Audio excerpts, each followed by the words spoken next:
Markers को हम cardiac biomarkers भी बोलते हैं। ये कार्डियक बायोमार्कर्स एक ऐसे सब्सटेंस होते हैं जो कि हार्ट की कंडीशन बताते हैं। कैसे? ये जो कार्डियक बायोमार्कर्स होते हैं ये हार्ट की मसल्स के अंदर प्रेजेंट होते हैं। तो जब भी कभी हार्ट की मसल्स डैमेज होते हैं या फिर हार्ट में इंजरी होती है तो ये मार्कर्स हार्ट के सेल से निकल के ब्लड स्ट्रीम में आ जाते हैं। तो अगर किसी पर्सन की छाती में दर्द है, उसको चेस्ट पेन है या फिर उसको हार्ट अटैक आता है, तो वह कब आया था और कितना डैमेज हुआ है हार्ट में, इन सभी का पता ब्लड में कार्डियक मार्कर्स के लेवल को पता करके किया जा सकता है, क्योंकि ये मार्कर्स हार्ट में ही प्रेजेंट होते हैं। तो अगर हार्ट डैमेज हो रहा है, सेल्स डैमेज हो रहे हैं, तो ये मार्कर्स उस हार्ट से निकल के ब्लड स्ट्रीम में आ जाते हैं। तो इससे हम पता कर सकते हैं कि उस पेशेंट को हार्ट अटैक आया था या नहीं। सेकंड क्वेश्चन है कि एक आइडियल कार्डियक मार्कर किस तरीके का होना चाहिए। एक आइडियल कार्डियक मार्कर्स की क्या क्या कैरेक्टरिस्टिक्स होनी चाहिए। सबसे पहली चीज़ कि वो कार्डियक स्पेसिफिक होना चाहिए, मतलब वो मार्कर सिर्फ कार्डियक मसल्स में ही प्रेजेंट हो, ऐसा नहीं कि अदर ऑर्गन में भी प्रेजेंट हो। तो वो मार्कर सिर्फ हार्ट मसल्स में ही प्रेजेंट होना चाहिए, वो कार्डियक स्पेसिफिक होना चाहिए। सेकेंड चीज़ कि हम उसको ईजिली मेजर कर सकें। थर्ड चीज़ कि वो नॉर्मली ब्लड में ट्रेस अमाउंट में होना चाहिए या फिर एब्सेंट होना चाहिए। फोर्थ कि वो ज़्यादा एक्सपेंसिव नहीं होना चाहिए। और फिफ्थ चीज़ कि जब भी मायोकार्डियल इंजरी हो तो वो रैपिडली रिलीज़ हो जाए, ताकि फटाफट से हम उसका पता लगा सकें और ट्रीटमेंट चल सके। तो ये है कुछ मार्कर्स जो as a cardiac markers use किए जाते हैं। फर्स्ट है मायोग्लोबिन, सेकंड है ट्रोपोनिन, थर्ड है CKMB, फोर्थ है AST, फिफ्थ है LDH और सिक्स्थ है NT-proBNP। हम इन सभी मार्कर्स को इस लेक्चर में कवर करेंगे। तो चलिए शुरू करते हैं। सबसे पहला जो कार्डियक मार्कर है वो है मायोग्लोबिन। मायोग्लोबिन एक प्रोटीन होता है जो हार्ट के मसल्स में और स्केलेटल मसल्स में प्रेजेंट होता है।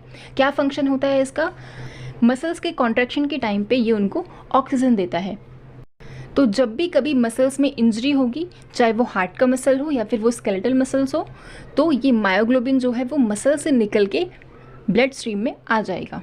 तो इसीलिए हम मायोग्लोबिन को एज अ कार्डियक मार्कर भी यूज़ करते हैं, क्योंकि ये हार्ट की मसल्स में भी प्रेजेंट होता है। तो किसी भी पर्सन को अगर हार्ट में इंजरी हुई है, पेशेंट को हार्ट अटैक हुआ है, तो उस टाइम पे मायोग्लोबिन जो है वो मसल से निकल के ब्लड स्ट्रीम में आ जाता है और मायोग्लोबिन का लेवल ब्लड में राइज हो जाता है। कार्डियक मसल्स में इंजरी होने के 30 मिनट्स के अंदर ये मायोग्लोबिन निकल के ब्लड में आ जाता है। तो आप देख सकते हैं बहुत ही रैपिडली राइज होता है ब्लड में। तो ये एक एडवांटेज है। ओके। सेकेंड चीज़, 2 से 4 घंटे के अंदर इसका जो लेवल होता है ब्लड में वो पीक हो जाता है और करीब 1 दिन तक मायोग्लोबिन ब्लड में प्रेजेंट रहता है। तो ये एक सेंसिटिव मार्कर है, लेकिन ये एक नॉन स्पेसिफिक मार्कर भी है। क्यों? क्योंकि मायोग्लोबिन जो है वो हार्ट की मसल्स में भी प्रेजेंट होता है और स्केलेटल मसल्स में भी प्रेजेंट होता है। तो अगर किसी पेशेंट का मायोग्लोबिन बहुत बढ़ा हुआ है तो ज़रूरी नहीं है कि पेशेंट को हार्ट अटैक ही हुआ है। क्योंकि मायोग्लोबिन स्केलेटल मसल्स में भी प्रेजेंट होता है, तो हो सकता है कि पेशेंट के स्केलेटल मसल्स में कोई इंजरी हुई हो, तो वहाँ से भी मायोग्लोबिन जो है वो रिलीज़ हो सकता है ब्लड में। ओके। तो ज़रूरी नहीं है कि कार्डियक इंजरी में ही मायोग्लोबिन का लेवल बढ़ता है, स्केलेटल इंजरी में भी मायोग्लोबिन का लेवल जो है वो ब्लड में इंक्रीज़ हो जाता है।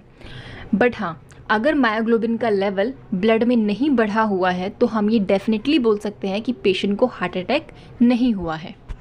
ओके। तो मायोग्लोबिन जो है वो बहुत रैपिडली राइज होता है। ये एक सेंसिटिव मार्कर है, बट ये नॉन स्पेसिफिक मार्कर है। मायोग्लोबिन की ब्लड में जो नॉर्मल रेंज होती है वो 25 to 72 नैनोग्राम पर ml होती है। सेकेंड कार्डियक मार्कर है ट्रोपोनिन। ट्रोपोनिन जो होते हैं वो 3 तरीके के होते हैं, ट्रोपोनिन C, ट्रोपोनिन T और ट्रोपोनिन I। ट्रोपोनिन C जो होता है वो स्केलेटल मसल्स में भी प्रेजेंट होता है और हार्ट की मसल्स में भी प्रेजेंट होता है।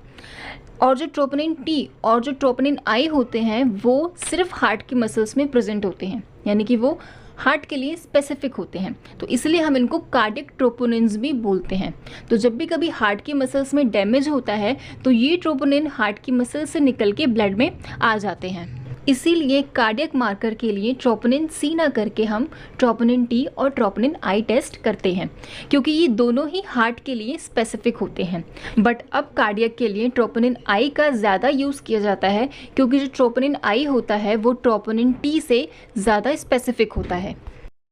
जब भी किसी पेशेंट को हार्ट अटैक आता है या फिर हार्ट के मसल्स में कोई डैमेज होता है तो 2 से 4 घंटे के अंदर ये ट्रोपोनिन जो होता है वो ब्लड में रिलीज़ हो जाता है और 12 से 24 घंटे के अंदर इसका लेवल ब्लड में पीक हो जाता है और करीब ये 10 दिन तक ब्लड में रहता है।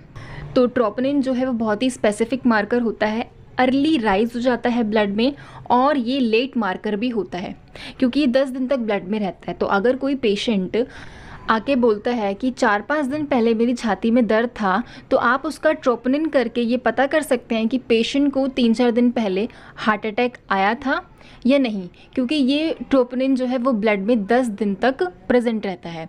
इस टाइम पे आप मायोग्लोबिन नहीं करेंगे क्योंकि वो 1 दिन तक ही रहता है ब्लड में।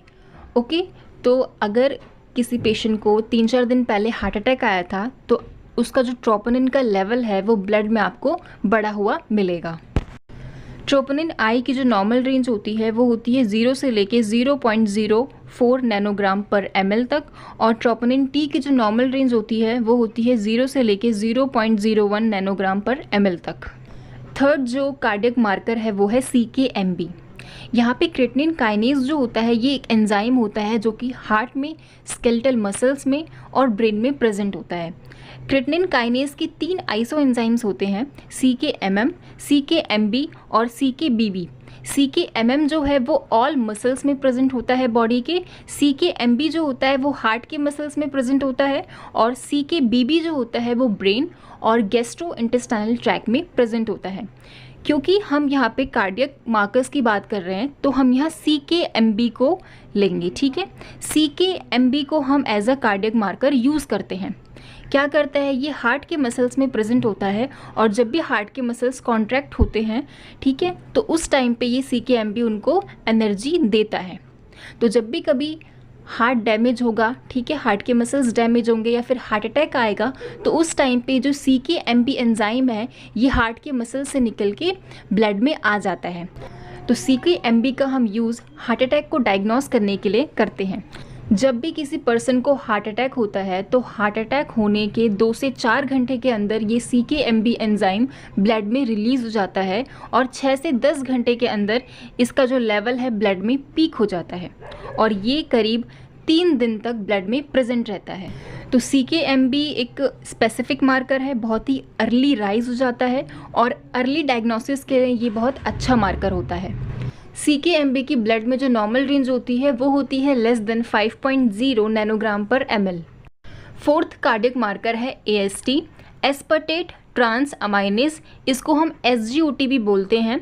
और ये जो AST है ये सबसे ज़्यादा कार्डियक मसल्स में, स्केलेटल मसल्स में, लीवर में, किडनी में और RBC में प्रेजेंट रहता है। AST एक नॉन स्पेसिफिक टेस्ट होता है, तो अगर AST का लेवल ब्लड में काफ़ी इंक्रीज़ हो जाता है तो हम ये कंफर्मेशन के साथ नहीं बोल सकते कि पेशेंट को हार्ट अटैक हुआ है, क्योंकि AST अगर स्केलेटल मसल्स में कोई इंजरी हुई है, लीवर में कोई